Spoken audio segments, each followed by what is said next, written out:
Welcome to We Are Libertarians. My name is Chris Spangle. It is great to talk to all of you again.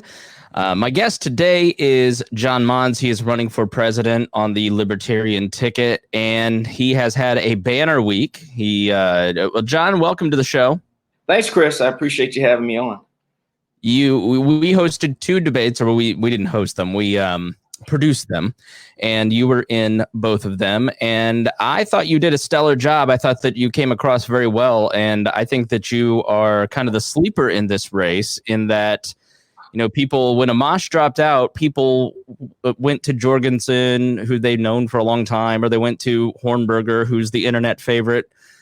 But in a runoff race, everybody's second choice has a pretty good shot at being the winner in the end. How are you feeling about the race at this point, John? I'm feeling very, very comfortable. Like you mentioned, for those who might not have me as their first choice, I think I do very well as a lot of people's second choice. So I do have support across the various caucuses. I get along pretty well with just about everybody. I think my sincerity comes across, and people like the way I present my arguments. So I think we're peaking right now. I think some of the other candidates have kind of fallen by the wayside, and we're picking up momentum, and things are looking really good for us. So let's go back to the John Monds origin story. Tell us about growing up. What kind of family did you grow up in? Was it a political household? And when did you start hearing about libertarianism? Wow. Well, I was born in Detroit, Michigan, native there, middle class background. Like a lot of African Americans, it was almost like I was born into the Democratic Party. Really didn't know anything outside of that. Of course, in Detroit at that time, Mayor Coleman Young was very popular, and Detroit has been run for decades by the Democratic Party. So that's kind of all I've known. You know, how I found libertarianism was after moving to Georgia. Had been politically homeless for a long time, but in the early 2000s, with things that were going on in the country and being married and having our first two children, I wanted to get in politics, at least be involved, be informed, even if it was just as a voter. So I started from scratch. I looked at all the parties in Georgia: Democrats, Republicans, Constitution Party, Reform Party, Green Party, and this party I'd never heard of, the Libertarian Party. I read every single platform, and the one that stood out to me was the Libertarian platform. And it was just so clear on how much freedom they espoused and wanted to get society to, that I knew I had found a home. This is around 2004, and I haven't looked back. I've been active in the party ever since. I've run 4 previous races, all in the state of Georgia. I've had some success, and you know, I owe a lot to where I am today, just being involved with the party and meeting some of the best people I know in this country. What was it about the platform that grabbed you? What are some of the issues that you read about that you were like, wow, this is it? There was the whole thing. I mean, how much it emphasized on freedom. And I think we'd naturally growing up pretty anti-authoritarian as kids, and society kind of beats it out of us. And luckily, it hadn't done that to me. You know, I like being an empowered individual. I like being able to be in control of my own life and make my own decisions. And that's what resonated. You know, something that I knew I couldn't get with was all the rhetoric that the Democrats and Republicans talk about when they lay out their platform. Because they've had the ability to be elected in a lot of offices, it's easy to tell that they're just hypocrites. They don't do what they say they want to do. So, you know, joining or being a part of either one of those, you know, was not even on my mind. So you mentioned, you know, a lot of Black Americans are Democrats, and you grew up that way. And there's a perennial conversation in the Libertarian Party. We need to reach out to more minorities. It's too white. There's not enough diversity. And sometimes I think the ham-fisted approach is let's put up somebody who's black for president, as opposed to let's just be friends with more black people. I co-host a podcast with someone named Miss Pat and Dion Curry, and over the last year, we've had a lot of conversations about racial reconciliation. And that has been the best education for me in understanding where the libertarian message falls flat for people like Ms. Pat, Dion, who are very Democratic leaning. So what would your appeal be to minorities, to people of color through this race? Is that going to be a focus? Is that one of the selling points of your campaign? Is that where I'm not interested in being talking about that stuff? I want to be the president for all. I mean, this is a ham-fisted question, but I hope you understand kind of what's the appeal, or what's the pitch, I guess, to black voters if you're a libertarian. The message is the same for any demographic. It's freedom. And I think that message, when presented properly, will resonate within an African-American community. I like to talk about the fact that government has not been the African-American's friend throughout history. And there's a plethora of examples. If we want to go all the way back to slavery, Jim Crow, black codes. If you want to look at education, and I don't call it public education, I call it government education. And how that is not worked very well for my community. So it's how you frame the issues. And one thing I love about the Libertarian Party, it's not about your race, your gender, your sexual preference. Like any party, we want good candidates. We want good candidates that can present an image that won't turn people off, that can give a message that resonates. And that's what I offer. I don't look at myself as the African-American candidate, but I don't run away from it. It's who I am. It's a part of who I am. So, it's an opportunity for me to reach out to groups that traditionally we haven't had many good inroads at. I was very active in the NAACP, still a member down here in Grady County. I've been a branch president. And I know a national board member who's been to my house. We worked on an issue in Grady County together, and I've reached out to him. He has informed me that he'd love to get me in front of more branches across the country just to present another option to the NAACP membership about who are libertarians, what do we believe, and how can we improve things like criminal justice and poverty? How will we address the issues that face that demographic? What do we have to offer? And I'm looking forward to doing that. So we have a great opportunity. I look forward to speaking to groups like my fraternity. I've spoken to youth groups. I've been back to my alma mater, Morehouse College, to speak. And the message is the same, though. It's freedom for everybody, individual rights and responsibility. Don't look to government for solutions. And I think we have a great opportunity this round. So you ran in Georgia 3 times, you said, and one of them was a statewide race where you got over 1 million votes. As you go around Georgia and you talked to voters, what are some of the top issues that resonate with people when you talk to them? I've run 4 times in Georgia, and my first run, for example, was a local school board seat. So I talked about choice, more choice for parents. My background has been, growing up, I went to private schools. I graduated from a public high school, a government school, and then I went to a private college, and I'm a homeschool parent. So I just said, I've been active in seeing different ways of delivering education. And the best thing to do is give parents options and let them decide what's best for their child. They shouldn't be stuck with just going to a government school, especially if that school isn't very, very good. In my county, the entire school system, every school in my system is ranked F by the state of Georgia.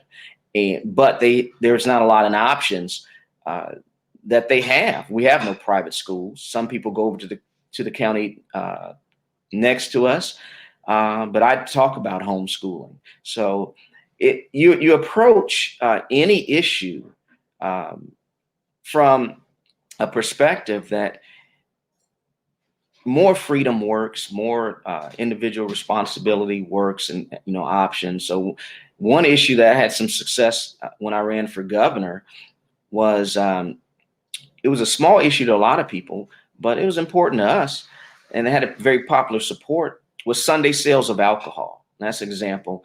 Georgia still had blue laws. People didn't understand why. It doesn't make any sense.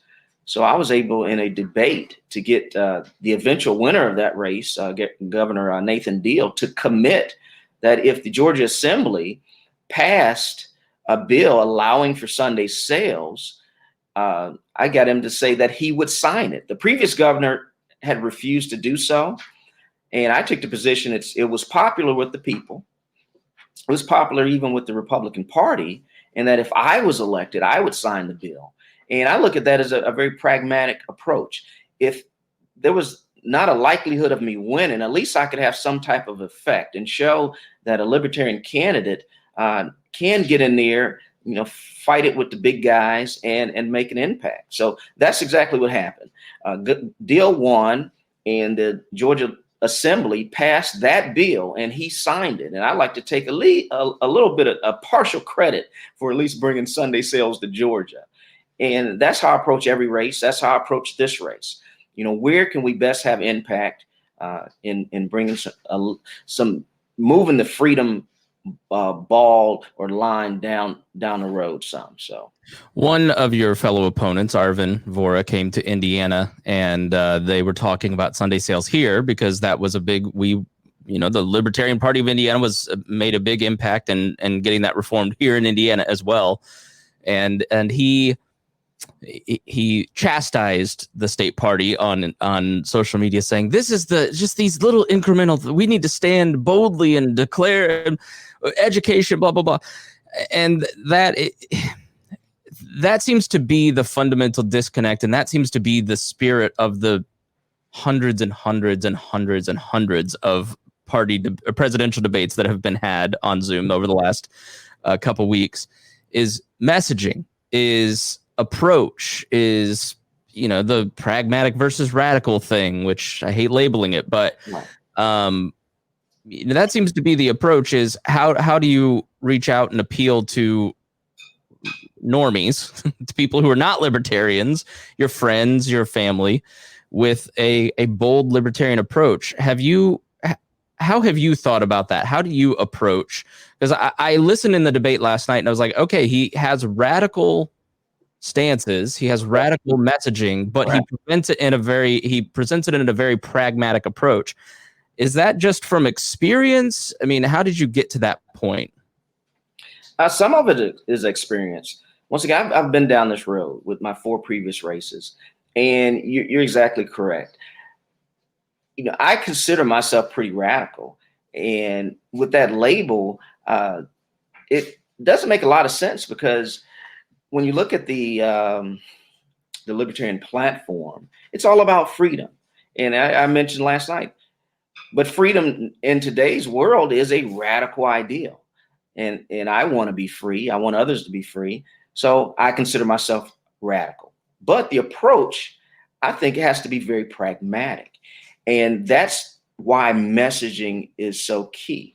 You take an issue that may seem controversial, and that's one of the differences I had with Judge Jim Gray, is the fact that I call for bringing all the troops home, bringing all the drones home, which sounds pretty radical.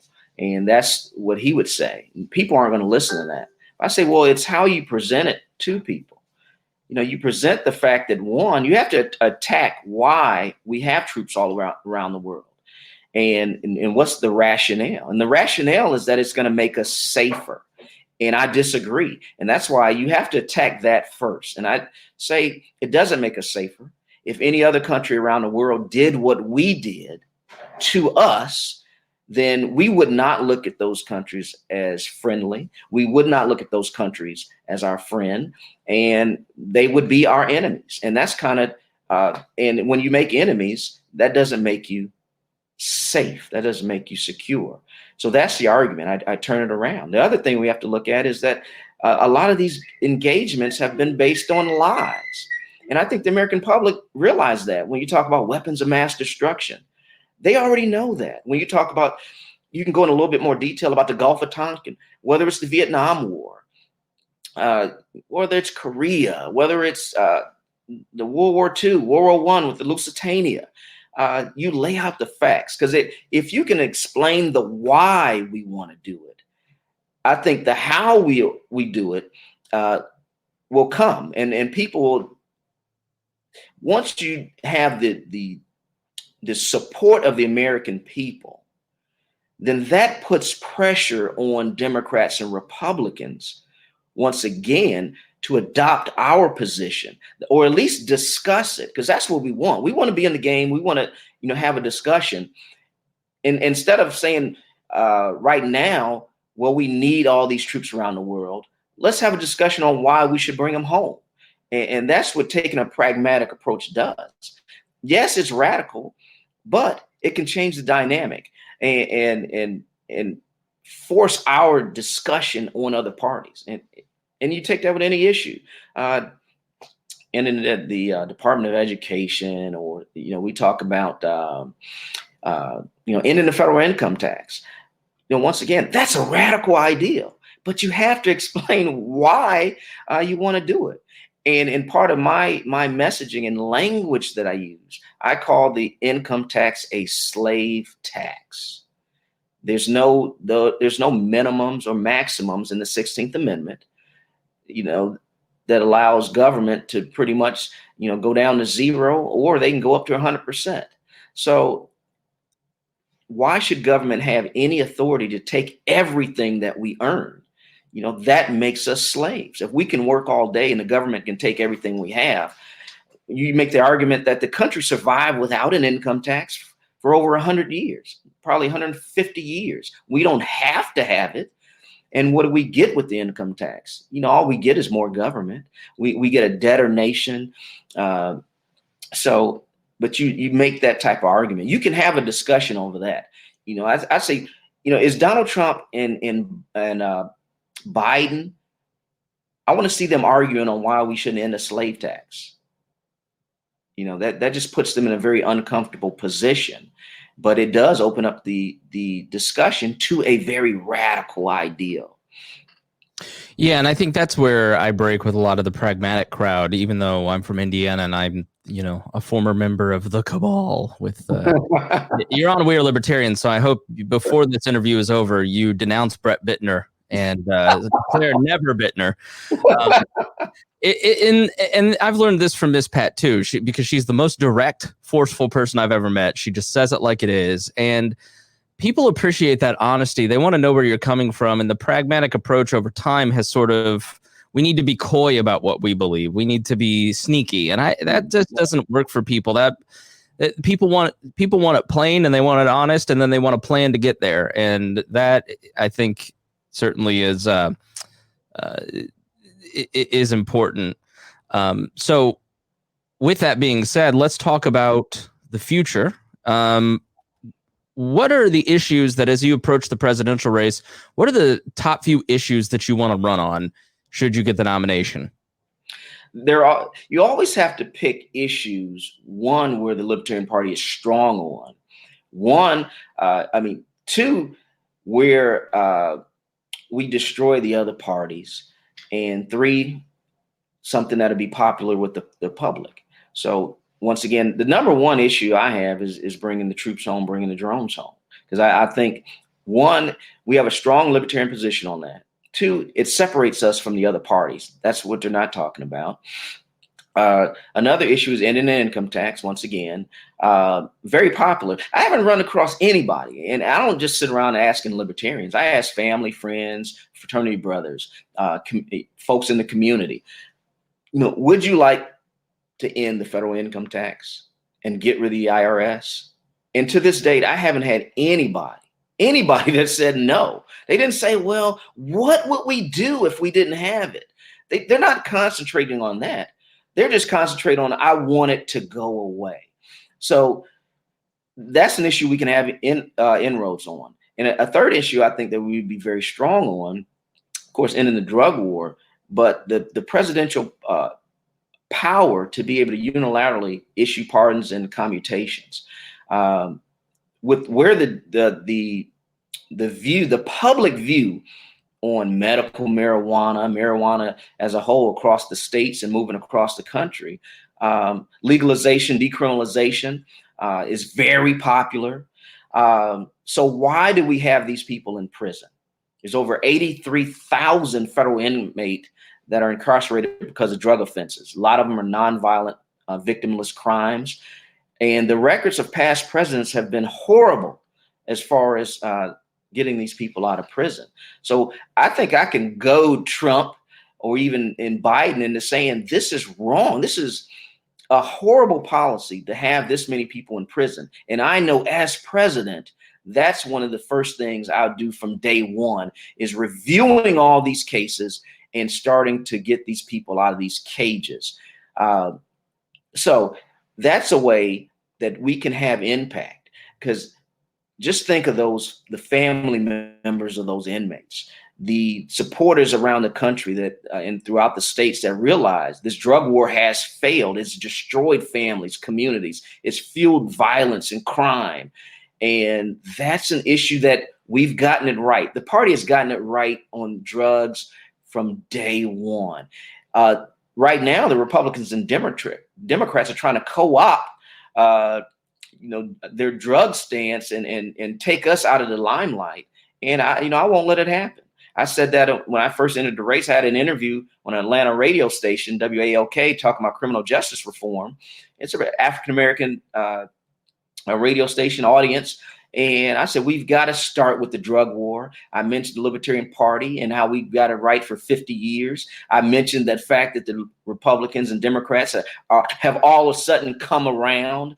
And I said, they've come around because we've been fighting this fight for so long. And that's what we have to do. We shouldn't equivocate. We shouldn't have had an approach where we're going to be light on drugs and over the 50 years, and we're just going to take our time. We've been bold. That's what we need to do, and let them come around to our position. We shouldn't weaken where we stand and how we present where we stand.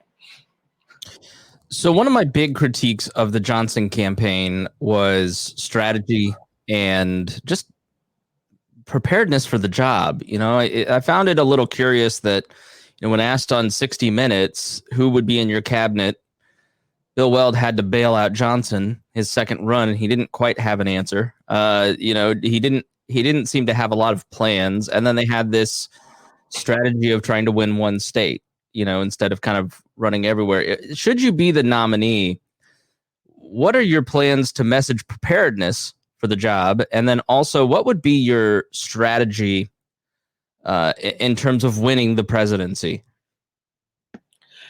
Well, I've talked about this in several of the debates, all 50 states. My strategy is to work with the leadership of every state, being involved with the LP, Georgia, XCOM. I know that's where the sausage is made. It's ground and everything. It's on the state level and the local level. So I don't want to be a top-down candidate. I want to be bottom up. And the way you do that is you reach out to every state, because I don't know their needs.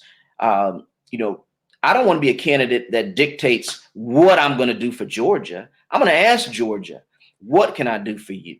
What do you need your nominee to do? And Indiana and Kentucky and Arizona.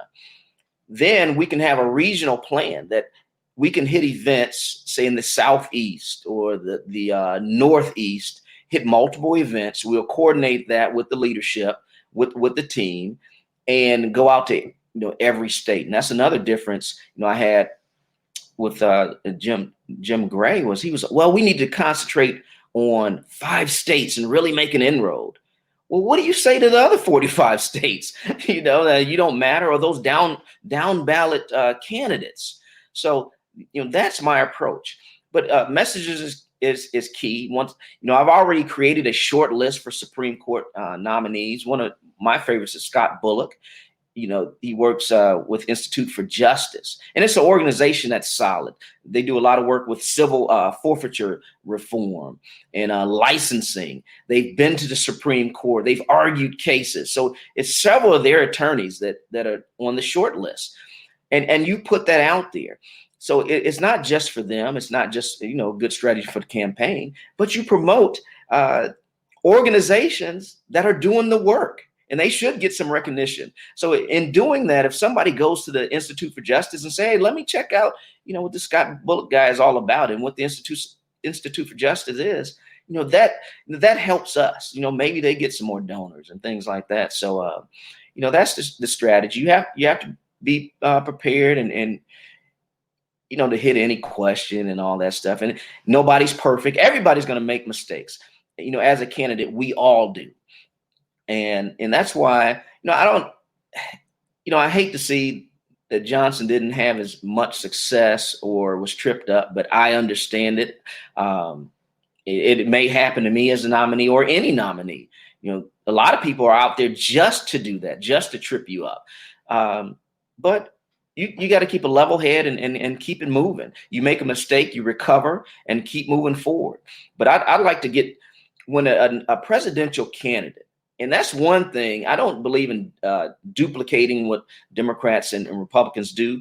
But one thing I think they do right is their nominees or the president or elected officials, they go out and support their candidates. And that's what we need to do. We need to do it all over the country, because that way the down ballot candidates, they get noticed, they get press, you get coverage. And the best way to do that is going out to the various states, not just doing a press conference or just trying to get on the news or something like that, but going out locally. Yeah, that was always I met Judge Gray a lot of times in 2012 because at the time, 10 years ago, Indiana in 2012 was a powerhouse state. And we got Johnson to come out one time for a rally at a college, but it was like pulling teeth to get them to pay attention to one of their strongest states who, Georgia and Indiana had an executive director, a paid executive director in Bittner and Spangle. So we had the ability we had organization. Right. But Johnson campaign was focused on like Utah, which their campaign manager lived in Utah. Right. And Russ Verney, who ran Perot and Bob Barr's campaign, it was the same thing. And it just never made any, that resonates with me, that 45 states, because, well, here's Judge Gray. Well, Judge Gray doesn't bring out the local media. So I don't know. Go ahead. You can do the point. That's an example. And I try not to bash other candidates, but in Georgia in 2016, we were all set to have an event. It was going to raise us a ton of money, and it was going to be good for the Johnson campaign. It was going to be good for us, and we could not lock down a commitment to get them to come to Georgia, and that's something, So I've seen that once again being involved in the XCOM.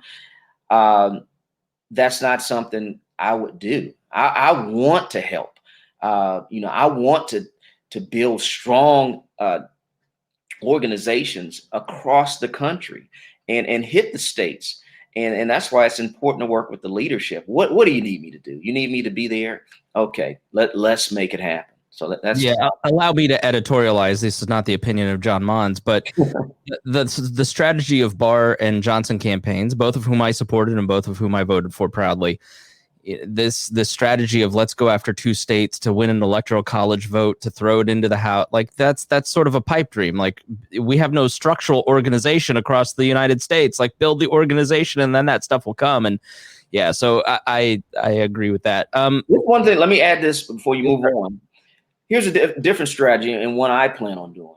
In going out to these states, I know how important it is can we win a county in each state? My thing is, any state that I go to is have the strongest freedom message out there. And I think that'll be easy looking at who the opponents are. And at the closing of every event, say this: is there any county in the state of Georgia that will support freedom? Is there any county in Indiana that truly believes in freedom and will show it by getting out to the ballot box and helping us win a county in your state? Messaging like that. So instead of trying to win a whole state, can we win 50 counties across the United States and use that to build a base to build a party? That's just a different approach. Yeah, here in Indiana, it's every county but Henry. Joke for our boss hog friends. But briefly, because we're running out of time, and I want to ask you, I want you to give your final pitch here. But you mentioned holding events, and that's pretty hard in a pandemic. What's your plan B in case you're not able to travel and hold events? Once again, it's not top down. What do I need to do for Indiana? But is it, are we going to still be doing online? That's fine. I'll have them set it up however they want to do it. Same across the nation.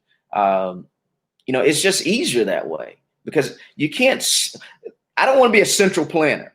I want to, force this out and let everybody else come up with their plan. Because what works in Indiana might not work in Washington State or New York. What's best? Some states might open up to events more than others. So in those that are open, let's do events if that's what needed.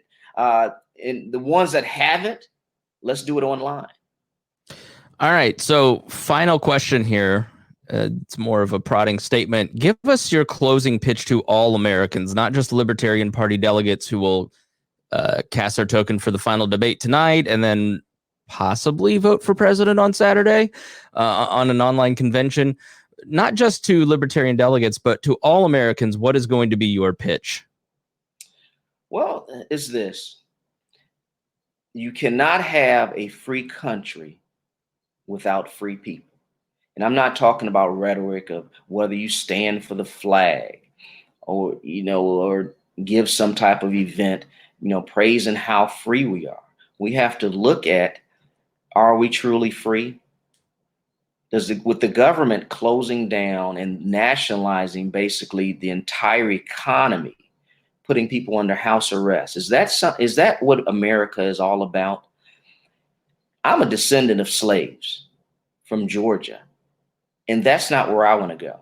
I don't want to, and it's not about one segment of the population. It's about the entire population and whether we want what we continually have or do we want something different? Do we want something better? And what I bring to the table, I think, is a message of freedom that will resonate with the people. And it's not just for Libertarian, it's for everybody. All right. Your website is monds2020.com. If you want to know more about John Monds, please go check him out there. Follow him on social media. Thanks so much for taking the time. I know that your time is very precious, so this was a hard ask, knowing what all you've got to do. So thank you for spending the time with us. I appreciate it. And for your listeners out there, there's still time to get some debate tokens in, I believe. And on Saturday, I'd love to be your first choice. It'll be great. Let's get this thing over with and start working. Go for 50% plus one on that first ballot. But if not, if I'm not your first choice, I'd love to be your second choice. I have broad support across the different factions of the party. The image that I portray, I think, has served the LP well. I owe a debt of gratitude to the LP for helping me in my life and making it better. And that's what I want to do moving forward. So thanks, Chris. Thanks for having me. And we'll see. You talk to me after Saturday. You don't mind if I come back, do you? No, you're always welcome here. Win, lose, or draw. Feel free to reach out to us. You've been friends and a fan for a long time, since the 2000s. So best of luck to you. Thanks, Chris. Take care.